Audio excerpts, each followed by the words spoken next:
Le thème, c'est, pour faire simple, c'est concernant les jeux, passer d'un média à un autre. Ce qu'on peut appeler transmédia, cross-média. À un moment donné, beaucoup de personnes qui travaillent sur le sujet transmédia estimaient que le transmédia était mort. Mais c'est pas tout à fait vrai, comme le fait que qu'est-ce que le transmédia? Ça n'a jamais été clair non plus. Donc là, on va parler du lien entre les deux. Pas seulement que passer juste d'un média à un autre, mais avec monsieur, on va parler aussi d'appréhender plusieurs médias directement pour de la création. C'est-à-dire on bosse sur un projet et on verra apparaître sur plusieurs médias. D'ailleurs, c'est peut-être ça la quintessence du transmédia d'ailleurs. C'est pas directement réfléchir au transmédia. Et pas juste oh dis donc, ce film il est sympa. Tiens, question, un quiz.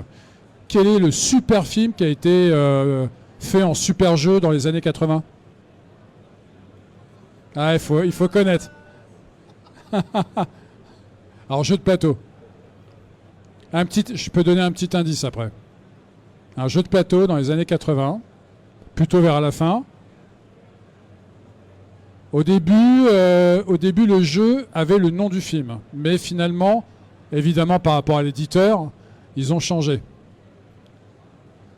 Il y avait des figurines dedans. Ça devrait donner un gros indice. Alors, le jeu, moi, auprès de mes étudiants en game design, je l'indique comme étant, comment on pourrait dire ça, l'un des pères fondateurs du jeu de plateau moderne.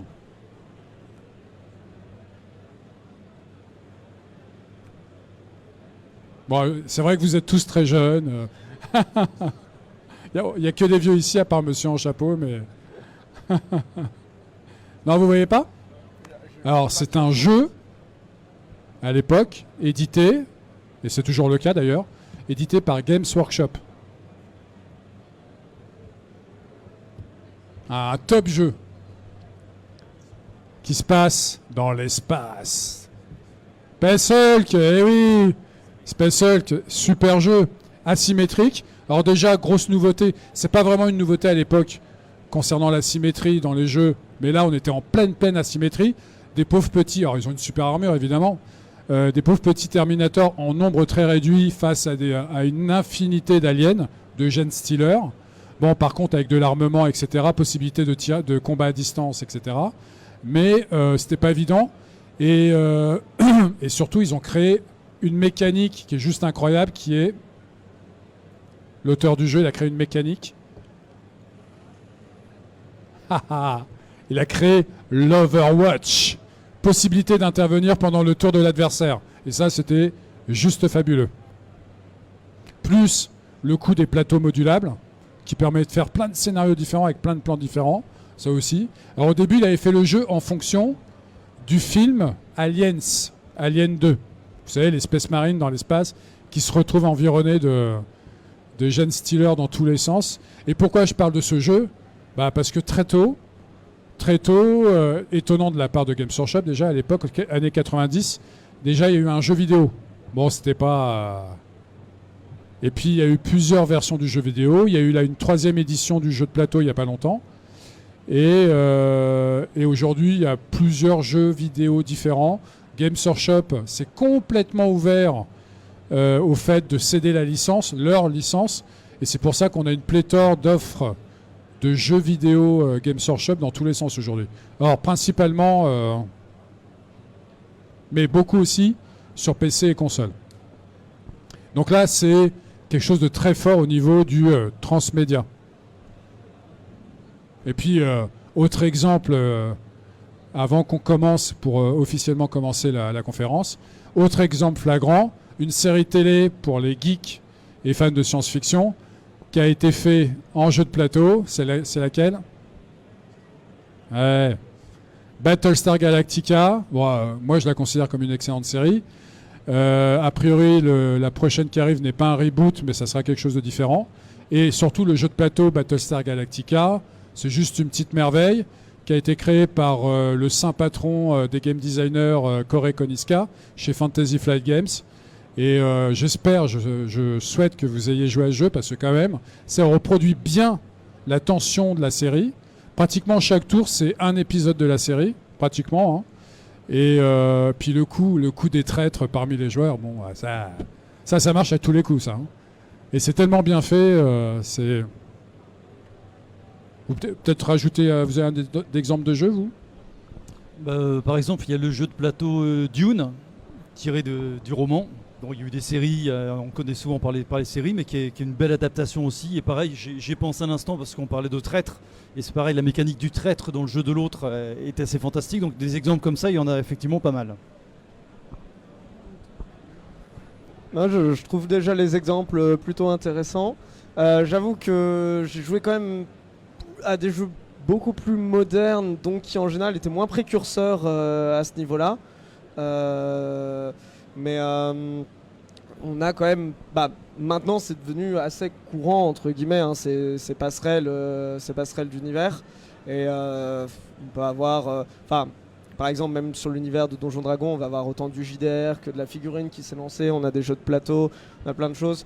J'ai beaucoup au lycée, j'étais beaucoup sur tout ce qui était univers... voilà.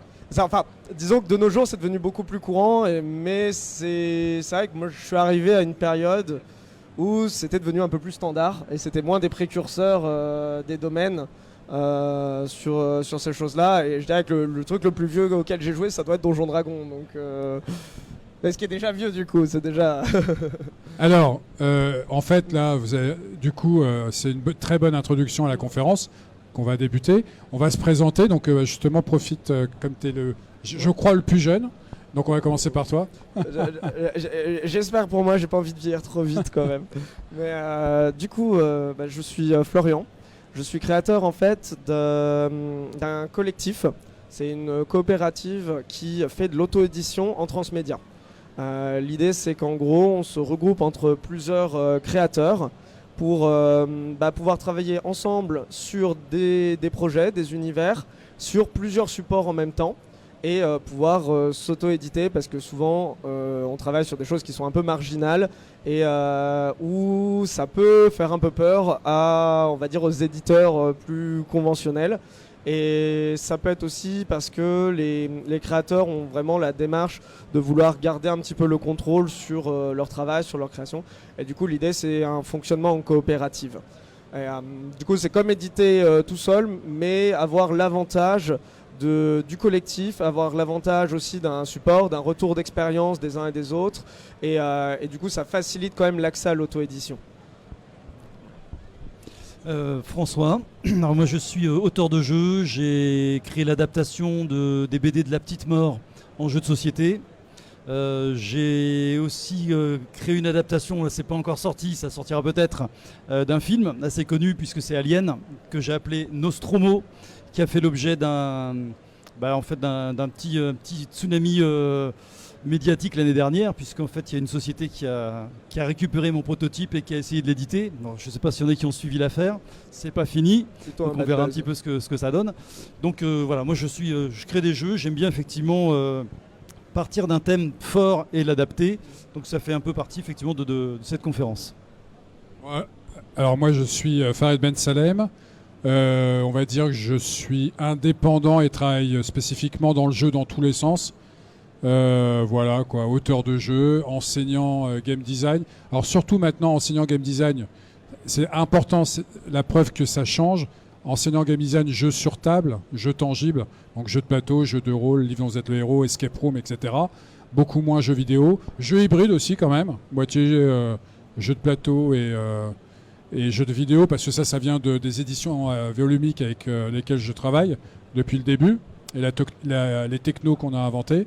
Donc voilà, puis animateur d'émissions sur les jeux, donc voilà, je connais bien le jeu. Alors, justement, François a travaillé sur la bande dessinée La Petite Mort de Davy Mourier. Nous-mêmes, aux éditions volumiques, à un moment donné, on a vu Davy Mourier aussi, qui commençait déjà il y a quelques temps à être intéressé pour faire un jeu. Alors, il faut savoir que nous, avec les éditions volumiques, justement, je vous parle de ça parce que pour le modèle économique, pour que vous l'ayez en tête, ça peut être intéressant pour tout le monde, c'est que nous, on faisait des jeux hybrides. Et les jeux hybrides, par exemple, on faisait un jeu, on utilise l'iPad ou une tablette comme plateau. Du coup, ça devient un plateau augmenté, un plateau dynamique, et sur lesquels on peut faire déplacer des figurines qui sont détectées par la tablette, par le plateau, entre guillemets. Donc à un moment donné, on avait vu Davy Mourier. Et là, du coup, François, ça fait combien de temps maintenant, François, que tu bosses dessus là, on a commencé il y a 3 ans à peu près. 3 ans, et l'éditeur, c'est Delcourt. Et l'éditeur, en fait, c'est Lumberjack. Ça a failli être Edge. À l'origine, ça devait être Edge Entertainment. Donc on avait commencé à travailler ensemble, c'est eux qui m'avaient commandé le jeu d'ailleurs. Et puis Edge s'étant fait racheter par Asmodée, ils sont devenus juste cellule de traduction, donc ils ont arrêté toute l'édition. Donc le jeu est tombé à l'eau et puis ça a été rattrapé par Lumberjack, tout simplement. Et l'éditeur BD? Alors l'éditeur BD, c'est Delcourt. D'accord. Ouais. Donc, c'est important de parler de l'éditeur de l'œuvre originelle. En l'occurrence, là c'est Delcourt. Moi, j'ai travaillé aussi avec Delcourt pour l'adaptation en jeu de plateau, jeu de société de la BD Les Légendaires, qui est un peu la poule aux œufs d'or chez Delcourt, hein, qui est alors, surtout destinée aux enfants et adolescents. Je vais vous en reparler parce que y a des principes à ce niveau-là concernant Les Légendaires, qui est une licence très très très forte me concernant en tant qu'auteur du jeu. Il a fallu que je cède sur certains points et par rapport à la notoriété de la BD, la notoriété de Patrick Sobral, l'auteur de la BD, et puis ma petite notoriété.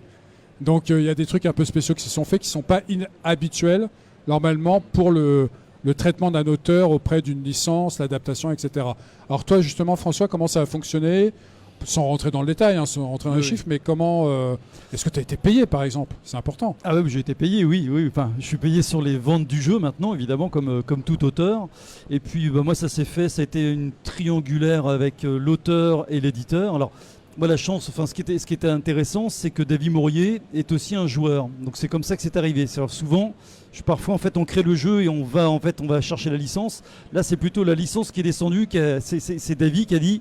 Enfin, qui jouait à des jeux d'ailleurs, il jouait Galactica par exemple, c'est son jeu favori. Et il a contacté l'éditeur de Galactica en disant voilà, je suis Davy Mourier, j'ai une BD qui fonctionne bien, j'ai un univers qui fonctionne, j'aimerais sortir un jeu. Et il a envoyé ses BD chez Edge Entertainment. Et puis j'ai eu la chance à l'époque où j'avais signé un jeu chez eux d'être là au moment où ils parlaient de la BD. Ils me les ont mis dans les mains en disant est-ce que tu veux faire un jeu là-dessus ? Puis j'ai accepté immédiatement, donc j'ai pris les BD sous le bras et je suis parti. En me disant, ben voilà, je vais faire un jeu là-dessus. Tout simplement, c'est fait comme ça, vraiment par hasard. Et puis là où ça a été un peu plus compliqué, c'est j'ai dit oui très rapidement parce que j'avais envie de sortir un autre jeu. Et c'est quand j'ai eu la BD, je me suis dit waouh, ça va être compliqué parce que c'est plein de petites histoires, il y a un petit fil rouge, il y a des blagues partout, et c'est pas du tout ma zone de confort parce que moi, mon ADN, c'est le jeu de rôle, c'est le wargame, c'est les jeux de conquête, c'est pas du tout les party games. Et puis j'ai pris un petit peu de temps à m'immerger, je l'ai lu X fois, et puis j'ai sorti un premier prototype qu'on a développé ensuite avec Davy. Et là, par contre, avec les rapports avec Davy, c'est quand on est auteur et qu'on fait son propre jeu, on a le champ libre, on fait vraiment ce qu'on veut.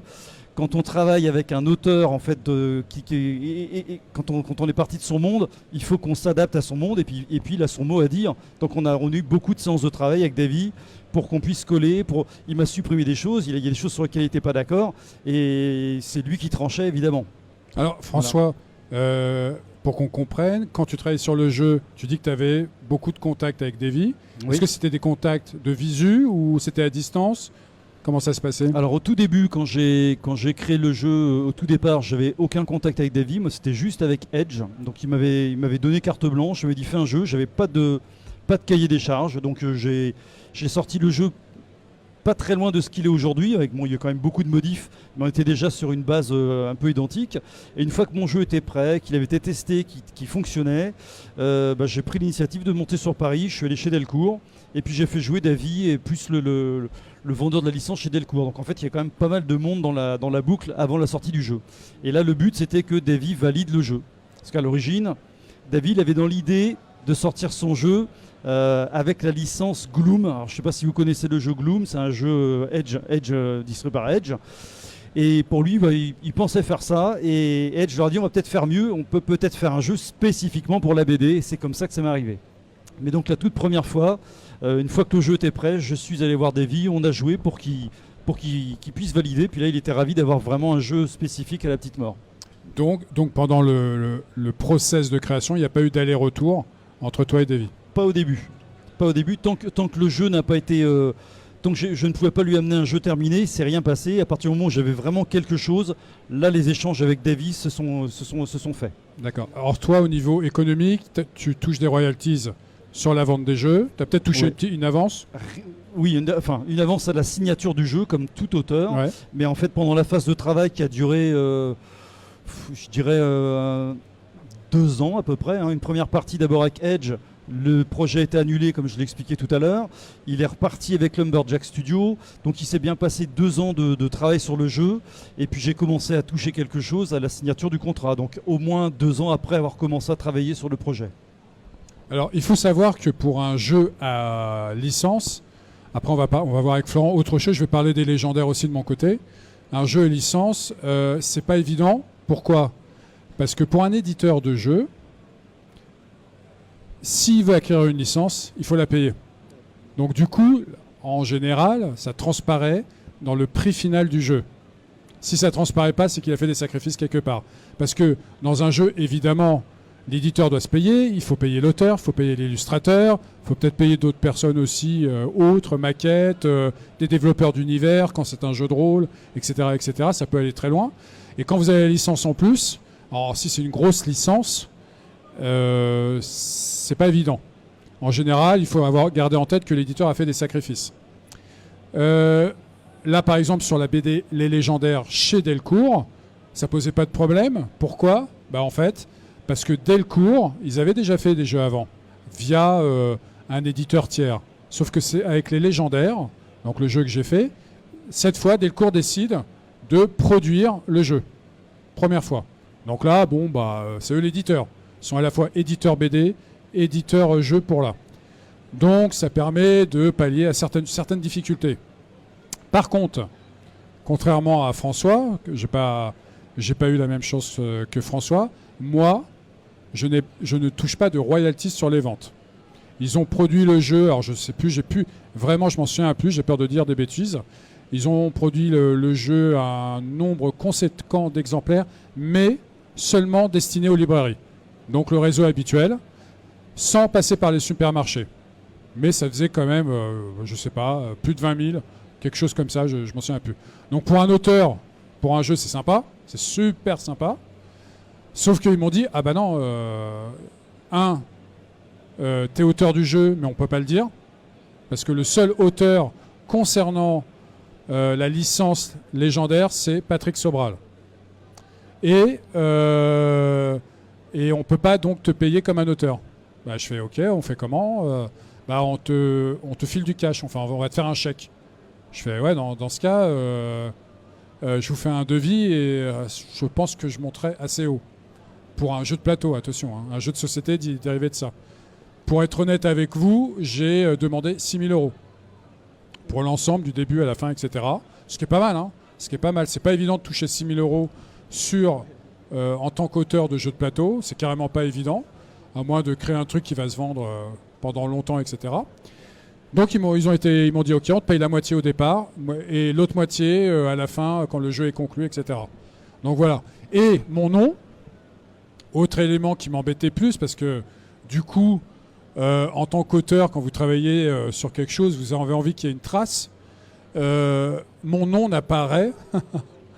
C'est la même chose que pour l'argent. Mon nom n'apparaît que au dos de la boîte, en copyright Farid Ben Salem, en bas, etc. C'est déjà ça. Donc j'ai la preuve. Mais c'est marqué les légendaires. Il y a juste marqué Patrick Sobral, parce que Patrick Sobral fait vendre. Donc voilà, ça c'est pour la petite histoire. Ça peut arriver. C'est une décision, c'est comme ça. C'est quelque chose qui a été décidé avec l'auteur originel au départ dans le contrat. Alors par contre, je peux vous dire, moi, contrairement à François, moi j'ai vu Patrick Sobral plusieurs fois. Je suis allé chez lui à Limoges. Et pour la petite histoire, donc Patrick Sobral a créé les légendaires il y a plus de 10 ans. Excusez-moi de la caricature, c'est un petit gars.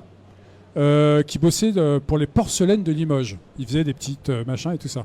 Et un jour, il y a un plan de licenciement et il se porte volontaire pour être licencié en se disant du coup, je vais pouvoir bosser à fond sur ma BD et démarcher les éditeurs. Et il démarche, rien du tout. Et il tombe, le dernier qu'il faut aller voir, c'est Delcourt. Et là, il tombe, je sais pas pourquoi. Le mec, le gars, le chef de projet fait allez, on va tenter. Alors moi, j'avais lu évidemment les BD, j'ai lu surtout très vite le premier tome. Bon, je l'ai lu, j'ai fait oui, ouais, c'est pour les enfants, pour les ados, enfants. Bon, je pense que beaucoup ont eu la même réflexion, mais ça cartonne. Hein. C'est vraiment un succès incroyable. Et en 10 ans, il a produit 20 albums et il y va. Le gars, il a une grande maison. Maintenant, il s'est fait plaisir. Hein. Il a mis plein de gadgets dans la maison. Il a une piscine. Il fait que ça. Il bosse sur ses BD, que ça. Il est super gentil. Et le truc que j'adore, qui me fait marrer, pour l'anecdote, c'est que quand on se retrouvait chez Delcourt, il montait à Paris. Et quand il arrive chez Delcourt, il est là, ces petits gars, petit bedonnant, survêt, la petite sacoche, tennis. Et il arrive et tout le monde l'accueille comme un roi. Mais c'est incroyable. Même Guy Delcourt avec sa femme est là exprès pour l'accueillir à chaque fois. Lui fait la bise. Ouais, comment ça va, Patrick? C'est tout. On t'a choisi ton resto préféré. L'hôtel, c'est bon. Machin truc bidule. Et c'est juste. Et là, je pense que Patrick, il va se calmer. Là, il va un peu se calmer au niveau de la production. Je crois que la fin est prévue pour bientôt. Même s'il y a une préquelle, mais c'est une autre illustratrice qui travaille dessus. Et je pense qu'il va commencer à un peu profiter de la vie. Bon, bref, c'est pour l'anecdote. Alors, par contre, Florent, là, vous avez 2 exemples de comment travailler en tant qu'auteur de jeu avec un éditeur, livre, BD, etc. Je vous donnerai d'autres exemples après qui sont très connus. Florent, il va maintenant expliquer, peut-être que tu as un exemple, Florent, d'ailleurs, sur peut-être un jeu ou des jeux.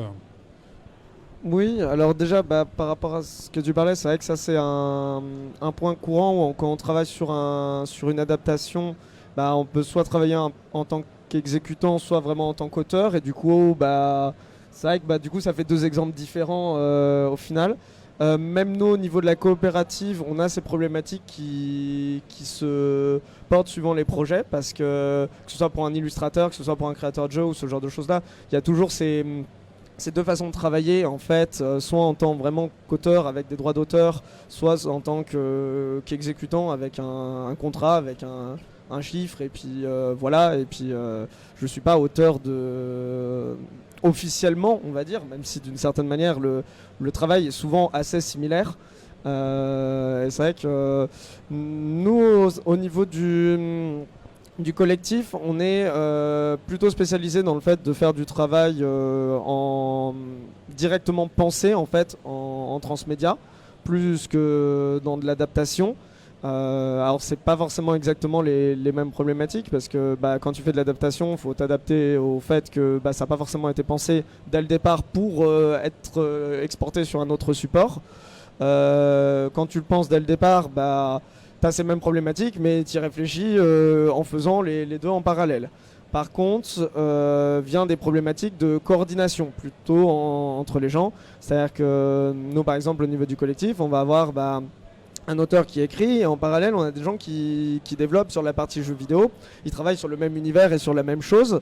Et du coup, il faut arriver à gérer correctement pour s'assurer que de micro-choix en micro-choix de chaque côté, on n'arrive pas au final à avoir quelque chose qui s'est complètement éloigné en partant pourtant de la même idée initiale. Et donc en général, alors par exemple au niveau de la coopérative, c'est je fais partie d'une des personnes dont c'est le boulot en fait de faire un petit peu ce cadre de la licence qu'on crée, et de s'assurer qu'en fait les différents travaux des différentes personnes dans leur coin reste bien toujours dans la même direction. Et du coup, il y a toute une gestion de projet à mettre en place par rapport à ça, qui est aussi importante. Alors, Florent, justement, donc là, c'est pas la même chose que nous. Vous travaillez pas à partir d'une licence, donc vous créez un univers. Ouais. Alors justement, quelles sont les contraintes de création d'un univers lorsqu'on bosse sur 2 médias ou plusieurs médias différents? Est-ce qu'il y a des cadres qui viennent s'imposer? Comment ça se passe? Oui, alors du coup déjà il y a la problématique, c'est que d'un support à l'autre, on va pas du tout pouvoir représenter les mêmes choses, mettre en avant les mêmes choses. Donc ça veut dire qu'aussi ça c'est quelque chose qu'il faut y penser dès le départ. Alors on se retrouve à devoir y penser par aussi quand on adapte l'essence, mais c'est forcément un risque dès le début. Exemple, quand on écrit un bouquin, on va pouvoir faire de la narration, développer énormément la psychologie des personnages via l'écriture et ce genre de choses-là. Si on l'adapte en vidéo, on va montrer des images. Donc souvent, la partie, je dirais un peu narrative, ambiance, qui va prendre des pages et des pages à écrire, va être représentée en quelques images bien choisies. Et les actions vont, elles, être extrêmement détaillées. En fait, de manière générale, quand on va devoir penser un univers pour le travailler sur plusieurs supports, on va être obligé tout de suite de commencer à penser à quels sont les éléments phares qui vont servir pour une partie du support ou pour d'autres, et comment s'assurer que ce soit bien la même ambiance et les mêmes idées qu'on véhicule de ces différentes manières. Voilà. Alors, surtout que, suivant le média, pour un même univers, on aura peut-être un jeu qui est plutôt action, un autre ça va être plutôt stratégie. Donc il y a différentes approches de l'univers, des zooms, etc. C'est ça, sans compter qu'il y a aussi les problématiques du secteur. Alors je vais donner un exemple qui est sur par exemple le projet Infiltré sur lequel on travaille en ce moment. Au niveau de l'univers, ça se base sur quelque chose qui est plutôt de la dark fantasy. Le jeu de société, on travaille en jeu de société, du coup en histoire écrite, en jeu de société et en appli mobile. Et on se retrouve sur un problème, c'est que la distribution dans le milieu du jeu de société à l'heure actuelle cherche quand même principalement des jeux plutôt fun et familiaux. Et du coup, le cachet de Dark Fantasy gêne vachement au niveau de la distribution, où les gens vont être un peu plus frileux. Sauf qu'en gros, nous, vu qu'on travaille sur un petit peu tous les supports, on peut pas vraiment se permettre de remplacer nos loups-garous par des licornes pour faire plaisir à la distribution, comme on pourrait le faire si on n'avait pas de problématique transmédia, où en fin de compte, on peut mettre la couleur qu'on veut au jeu. Quand on est en train de développer en parallèle sur plusieurs supports, on ne va pas pouvoir juste mettre un petit coup de peinture et ça change le jeu pour adapter à la distribution. Donc par exemple, ça peut être une problématique qui va être liée au support. Il peut y avoir des contraintes qui peuvent être des contraintes légales. Par exemple, dans un RPG en France, toi quand tu crées un jeu vidéo en RPG, t'as pas le droit légalement de faire des distinctions, par exemple, entre un homme et une femme. Ça veut dire que du coup, si tu écris une histoire en parallèle à ce RPG, ça veut dire qu'il faut que tu constitues un univers médiéval, par exemple, où il n'y a pas de discrimination homme-femme, pour éviter de te retrouver à ce que toute une partie de choses qui pourraient se retranscrire dans les écrits qui viennent en parallèle de ton support vidéo ludique, soit pas en adéquation l'un avec l'autre. Donc ça veut dire qu'il faut repenser l'univers par rapport à des problématiques en fait qu'on se poserait pas en écrivant un roman par exemple, et que par contre on va être obligé par exemple par rapport à un contexte légal dans le cadre d'un RPG en jeu vidéo en France. Voilà. Ça peut être des petites choses comme ça où en fait on va être obligé de croiser un petit peu des contraintes et forcément de faire des choix qui font que des fois, par rapport à certains supports, c'est pas optimisé. Et dans le cas d'Infiltré, on se retrouve à avoir... on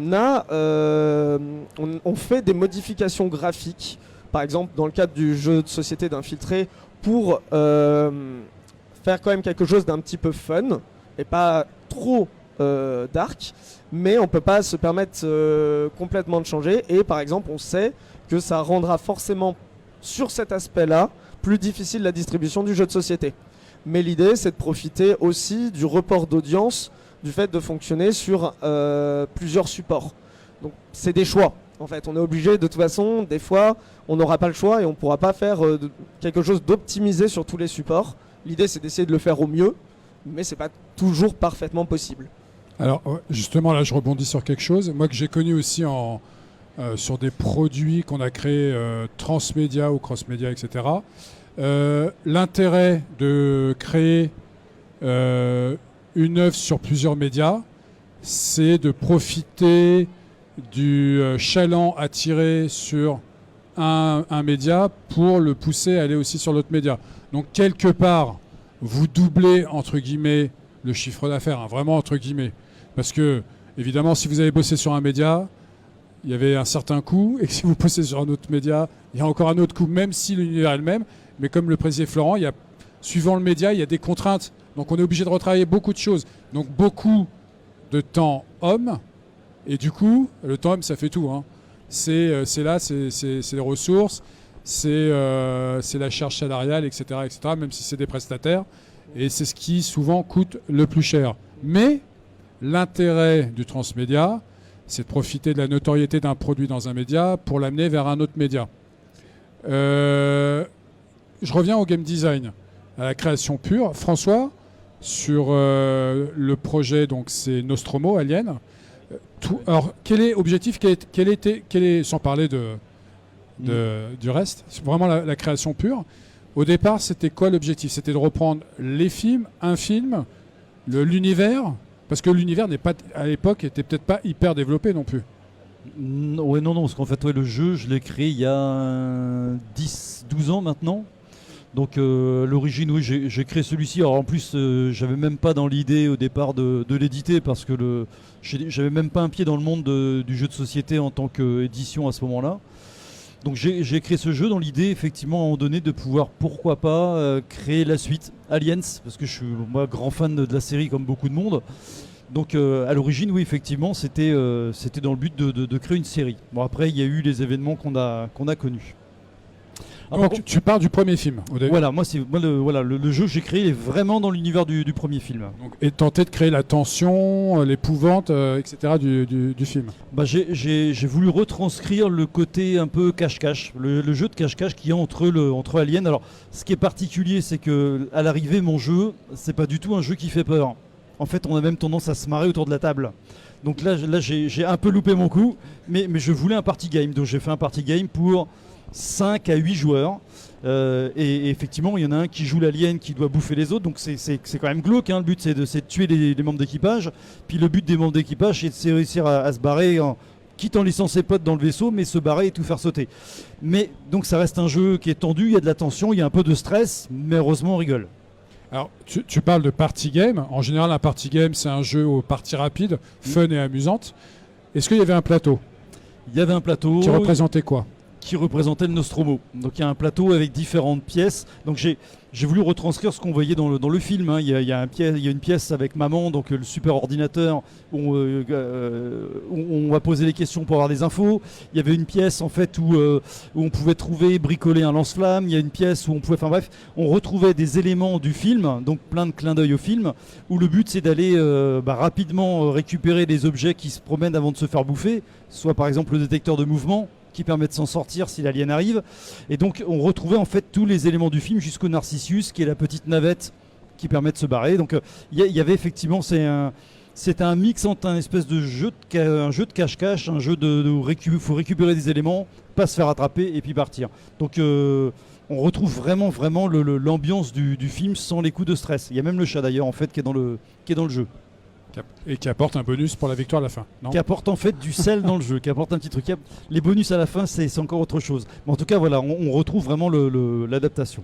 Alors, je voudrais rebondir sur quelque chose que tu as dit tout à l'heure, qui est vraiment, je trouve, très intéressant dans tout ce qui est cross-média. C'est qu'effectivement, je pense à La Petite Mort, parce que La Petite Mort, bon, évidemment, j'ai le jeu, mais elle existe en BD, ça existe en jeu, ça existe aussi en animation sur Internet. Donc là, il y a vraiment en fait 3 choses différentes. Et c'est amusant parce que et elle existe aussi en jeu. On peut la trouver en jeu sur tablette aussi. Donc il y a vraiment 4 trucs. Effectivement, c'est 4 médias différents qui apportent 4 choses différentes. La BD, on lit, on se marre. Ça, c'est une chose. La Petite Mort, c'est un jeu de stratégie. Donc il y a de la réflexion. Et puis les jeux vidéo, c'est de l'action. Donc on trouve vraiment en fait finalement des domaines différents. Et puis effectivement, l'un apporte l'intérêt vers l'autre. Donc ça, c'est effectivement intéressant à ce niveau-là. Et on pourrait même voir la chose autrement, c'est qu'au départ, que ce soit par rapport à une œuvre ou quelque chose d'original, mais sur plusieurs médias, à la rigueur, même sans parler de tenter de passer des consommateurs d'un média à un autre, c'est toucher la cible la plus large possible. Parce que là, comme disait François, sur la petite mort, il y a le jeu de plateau, il y a le jeu stratégie, ou je ne sais quoi, ou machin truc, etc. Mais du coup, si on fait des jeux différents, des types de jeux différents, bah du coup, on est susceptible de toucher un public plus large. Parce que Alien, à la rigueur, si au départ c'est un film d'horreur dans l'espace, on ne vous entend pas crier, machin truc bidule. Si on le transforme en party game, bah, quelque part on pourrait dire bah, même les enfants peuvent y jouer. Si on le transforme en jeu de stratégie, bah non, ça sera peut-être plutôt du 14 ans plus, etc., etc. Donc on peut élargir la cible. Bon après, évidemment, Alien, c'est quand même très connoté, on connaît, mais peut-être pourquoi pas toucher un public plus large. Oui. Est-ce que tu penses que ça serait le cas dans ton jeu ? Ah ben on peut toucher un public, moi je l'ai fait tester à plusieurs reprises sur des salons, les enfants peuvent jouer. Bon c'est vrai qu'on joue avec Alien, c'est un monstre, ça fait peur. Des enfants qui jouent au jeu de plateau pourraient pas regarder le film, c'est évident. Le film, je pense que quand on le voit pour la première fois, je pense que tout le monde a plus ou moins sursauté à un moment donné, il fait peur le film. Un jeu de plateau, on peut pas faire peur avec un jeu de plateau, à moins de jouer dans le noir, de mettre de la musique en plus, et puis ça va faire jeu de rôle, et puis de faire foutre la trouille aux enfants qui sont autour de la table. Mais à la base, voilà. mais sinon, donc en fait, oui, c'est un jeu, c'est un jeu de cache-cache. Les enfants jouent à cache-cache, donc c'est un jeu qui leur parlerait. Maintenant, il n'y a pas cet élément qui fait peur. Dieu merci. Maintenant, après, l'environnement est un peu glauque quand même. C'est dans un vaisseau spatial, il y a un monstre qui est planqué. On peut peut-être pas jouer avec des enfants trop jeunes non plus. Alors. Ce vecteur, on le trouve bien évidemment avec les grosses œuvres. Je prends l'exemple de Game of Thrones. Excusez-moi, hein, c'est un peu connoté. Mais Game of Thrones, au niveau ludique, maintenant je suis incapable de dire il y a combien de jeux qui ont été créés en rapport avec Game of Thrones, parce qu'il y a du jeu de rôle, il y a du jeu de figurines, il y a du jeu de plateau, il y a du jeu vidéo, il y a du jeu narratif vidéo. C'est juste la folie. Alors, évidemment, là, la démarche... Ah, c'est pas pour nous ? C'est même pas pour nous ? Si vous voulez aller voter. Ouais. Alors, évidemment, la démarche, elle est autre. On pourrait presque parler de gamification, parce que la gamification, en tout cas, moi, comment je l'enseigne, c'est l'utilisation de l'outil ludique, l'outil game design, dans autre domaine que le jeu, entre guillemets. Donc c'est pour, par exemple, communiquer sur un produit.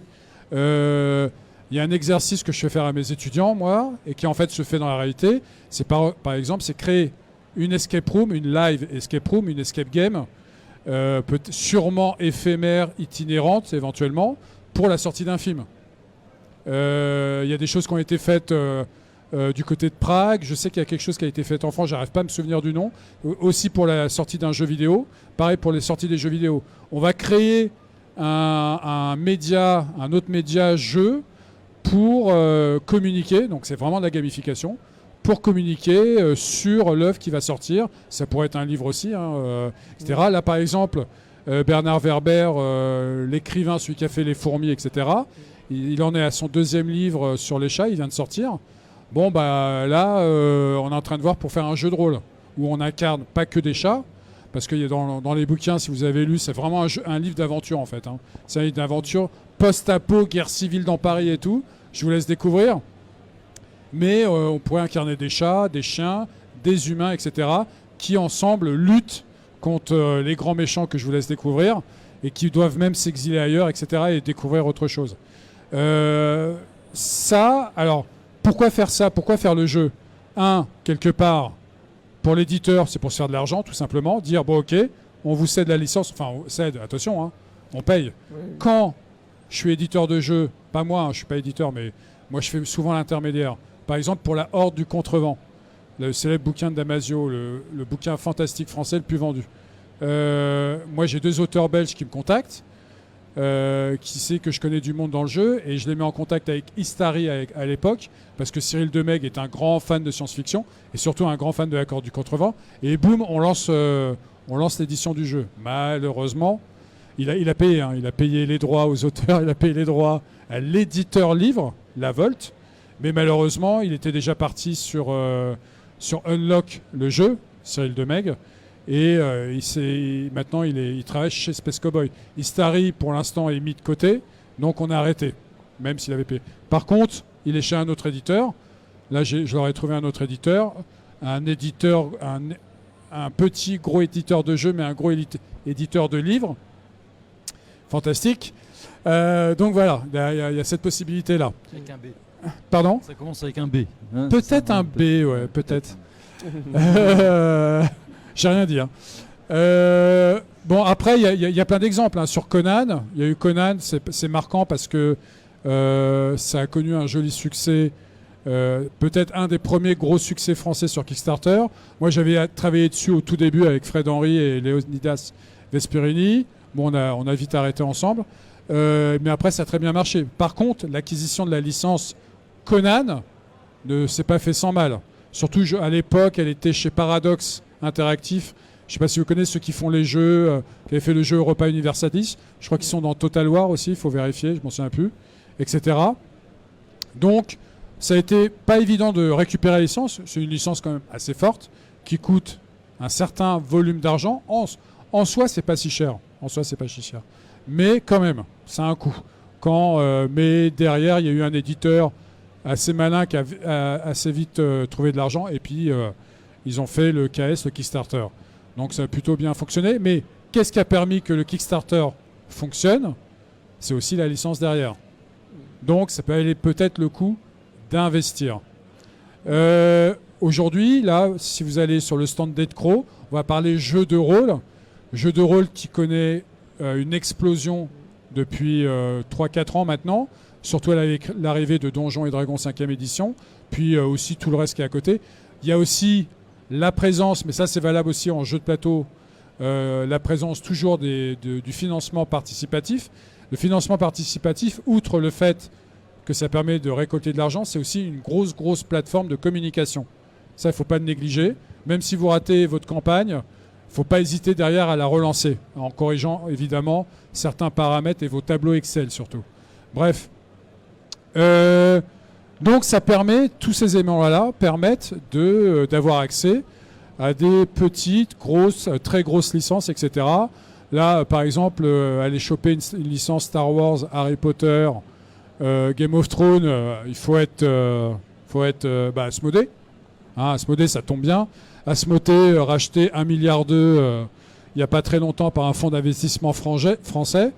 Ça a décuplé en 3 ans et demi à peu près, puisqu'il y a 3 ans et demi, c'était Euraseo, le fonds d'investissement luxembourgeois, qui avait racheté Asmodée pour 143 millions d'euros. Et pourquoi je parle d'Asmodée ? Parce que Asmodée a des licences. Déjà, ils ont des grosses licences comme Star Wars, Seigneur des Anneaux, etc., via le rachat de Fantasy Flight Games, FFG, et puis d'autres trucs. Hein. Mais surtout, ce qui est intéressant, et ça va être super intéressant pour le transmédia, c'est qu'Asmodée veut tout bouffer, veut conquérir le monde, veut être plus gros qu'Hasbro, je pense, plus gros que Mattel, leader du jeu et voire du jouet. Donc ils ont créé différentes branches, comme Asmodée Digital, Asmodée Entertainment. Et qu'est-ce qu'on voit apparaître ? Parce que là, en ce qui nous concerne, c'est souvent le cas, mais pas avec Florent, mais c'est souvent le cas de licence, le transmédia. C'est que en fait, Asmodée va fonctionner dans l'autre sens.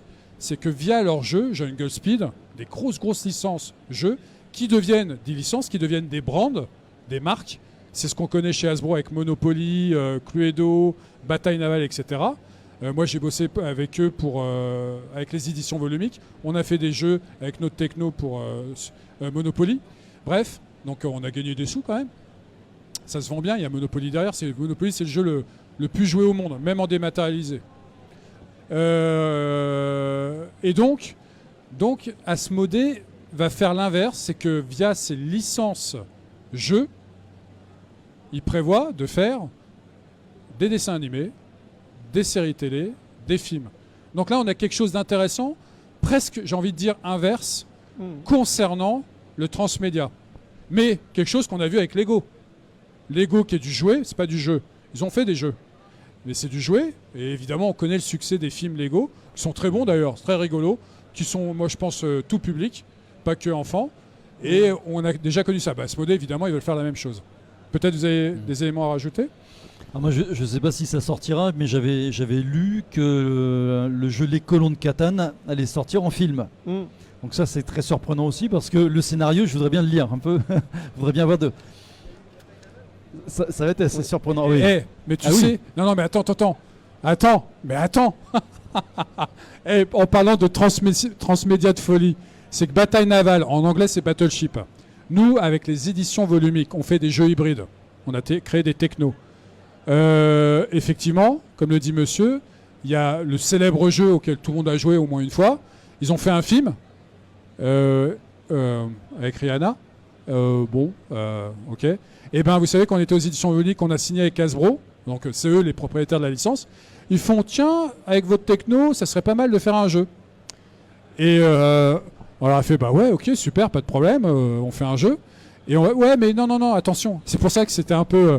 j'ai un peu le cerveau à l'envers, là, j'ai du mal à me remettre les idées en place. En fait, on faisait pas un autre jeu de la bataille navale, on faisait un jeu sur le film Bataille Navale qui s'inspire du jeu Bataille Navale. Et on leur dit, ok, pas de problème, mais il faudrait commencer à bosser, du coup, il nous faudrait au moins le script, le scénario du film. Ouais, pas de problème, on vous l'envoie. Ils nous l'envoient, on imprime on imprime le fichier du scénario, il faisait même pas une page. Donc on a bossé avec ça. Bon, après ceux qui ont récupéré les principes de jeu et notre techno, ils ont bossé avec parce qu'ils avaient loué notre techno pendant 4 ans. Le jeu par contre est très bien. Notre jeu est très bien par rapport au film. Mais il paraît que maintenant il devient culte, c'est un nanar sympa. Donc voilà, là on a du transmédia un peu dans tous les sens. Après ça se trouve il y a eu des romans Battleship, Bataille Navale, il y a eu je sais pas quoi, la cuvette des toilettes Bataille Navale, etc. Je trouve que par rapport à ce dont vous venez de parler là, ce qui est pas mal intéressant, c'est que justement autour d'une licence, en fait, on va avoir, je dirais, toutes sortes d'œuvres à licence qui vont graviter. Certaines qui sont plus par rapport à un côté marketing, c'est-à-dire qu'enfin la licence a un intérêt. De 18h à 19h30 en salle de conférence au niveau 2, on a le quiz Game of Thrones animé par l'association G2L2. Et si vous participez, sachez que le gagnant remporte la boîte du jeu de plateau Trône de Fer. Salle de conférence au niveau 2. Ça c'est du transmédia, parce qu'ils vont faire un jeu. Voilà, justement, notamment Game of Thrones, on a un bon exemple où il est sorti énormément de jeux qui en fait payaient la licence et servaient dans l'autre sens aussi à faire de la communication autour de Game of Thrones. Et du coup, avec cette un peu double utilité marketing pour la licence et inversement, marketing pour les créateurs qui allaient acheter les droits pour avoir un jeu qui cartonne. Juste parce que du coup en profitant de l'étiquette on va dire de la licence. Donc c'est vrai qu'il y a cet intérêt marketing et de l'autre côté il y a des produits qui peuvent venir, comme on parlait un petit peu sur le côté d'élargir le public. Ça peut être élargir le public, mais ça peut être aussi étoffer la licence en elle-même. C'est-à-dire qu'en fait des fois amener en transmédia la licence c'est un moyen d'enrichir l'univers et de le pousser plus loin. Donc c'est pas forcément toujours dans une démarche marketing. Il peut y avoir en fait des deux suivant les projets. Ça peut être un mix un peu entre les deux. Ça peut être vraiment un moyen de développer l'univers principalement, ou ça peut être vraiment principalement un moyen d'essayer de faire le maximum d'argent avec quelque chose à la mode. C'est très variable. Et du coup le transmédia suivant les cas, je dirais sert ou ne sert pas à l'univers en lui-même. C'est pas tout élément de transmédia ne va pas forcément venir ajouter une brique à l'univers. Il y en a plein qui vont juste en profiter. Et après, il y en a d'autres qui vont vraiment venir l'implémenter. Alors, j'aimerais donner quelques exemples très rapides dont on peut avoir les informations sur le salon. Il y a, par exemple, en transmédia, vous connaissez la BD Aquablue. Donc, il y a le jeu de rôle qui est prévu chez Dead Crow. On travaille avec Léa Édition, avec l'éditeur sur lequel j'ai bossé sur Méga. On travaille sur la BD en jeu de rôle, la BD Chronique de la Lune Noire. Donc j'espère qu'elle sera là. J'espère qu'enfin on s'est mis d'accord pour le système. J'espère qu'elle sera là pour Octogone prochain. C'était prévu depuis un moment normalement. Et l'éditeur avait déjà commencé à annoncer à Cannes. Donc là, je me permets de l'annoncer. Est-ce que vous avez d'autres exemples éventuellement comme ça pour qu'on termine, parce que j'ai vu l'heure, et puis éventuellement si les personnes ont des questions. Non Nous on est en bas et on présente un petit peu tout notre travail. Du coup, vous êtes où exactement? Alors c'est le stand du projet Cartillon qui est juste en face d'Asmodée. Normalement Asmodée on n'a pas trop de mal à les trouver. Alors du coup on a un stand un petit peu moins gros et une un peu moins grosse équipe. On n'a pas les mêmes budgets. Du coup nous on présente un petit peu notre travail. C'est principalement de l'ambiance médiévale, dark fantasy. Donc voilà, si ça peut vous intéresser, n'hésitez pas à passer. Il y a des démos de jeu, on présente un petit peu l'univers et on a aussi une tablette sur place pour pouvoir vous montrer les alphas là, des applis si jamais vous voulez. On n'est pas en priorité là pour ça, mais l'idée c'est aussi de pouvoir montrer un petit peu ce qu'on fait. François, tu voulais rajouter quelque chose pour la fin? T'as peut-être un futur projet Oui, mais pour l'instant c'est ultra secret. Ah donc c'est intéressant. Donc. Voilà, je travaille sur une autre BD. Poser des donc, questions. Là, j'ai pas de date, j'ai rien. Je suis dessus. Donc là, je peux pas trop en parler. Ok. Est-ce que vous avez des questions? Il y a un micro qui est juste là. Si vous avez des questions. Non, ça va? Ah, une question. Oui, alors ma question elle est très simple, c'est à quel moment vous prenez la décision de penser qu'une œuvre peut être transposable dans un autre média? Qu'est-ce qui vous permet de faire ce choix? Pourquoi vous dites cette œuvre-là, je la sens bien dans un jeu comme ça? Alors, si je donne mon exemple, en bossant par exemple avec les différents éditeurs, soit ça peut être une personne comme François qui a une idée de jeu et qui fait « Oh putain, ce jeu, en fait, ce serait bien dans tel univers ». Et il va voir un éditeur. L'éditeur fait effectivement ton truc Alien, c'est sympa. Moi, j'ai plus qu'à contacter les ayants droit d'Alien. C'est chaud, hein? C'est super chaud. En l'occurrence, là, ça se fait. Pour la Haute du Contrevent, c'est le cas. On est venu voir. J'ai 2 auteurs belges. Le jeu est vraiment très très bien ce qu'ils ont fait. Hein. Un prototype papier qui ne paye pas de mine au départ, qui est un jeu plutôt de gamer, hein, de hardcore gamer. Donc c'est un choix, ça va être un choix de cible aussi. Istari était OK. Là, le nouvel éditeur que j'ai contacté depuis un moment, normalement ça va se faire. Chez Léa Édition, qui fait du roman et du livre, alors là, ce qui est intéressant, comme il fait les deux, lui, à un moment donné, il peut se dire « Ah bah, je fais du livre, tel roman, tiens, celui de Bordage, là, le dernier, que je vous invite à lire, et Incarnation ». Où on se réincarne à différentes époques. Enfin, il y a des agents qui sont envoyés à différentes époques. Ça peut rappeler certaines choses, mais c'est très spécifique. Et qui sont envoyés en mission pour... Attention, il faut faire gaffe parce qu'il ne faudrait pas que le cours de l'histoire ça change, sinon ça bouleverse tout. Donc c'est très intéressant, évidemment, quand on lit ça, quand vous êtes geek comme moi, joueur, machin, gamer, vous faites « Ah, mais il faut qu'on fasse un jeu de rôle là-dessus, machin, truc B2. » Donc l'éditeur, évidemment, il va prendre des risques.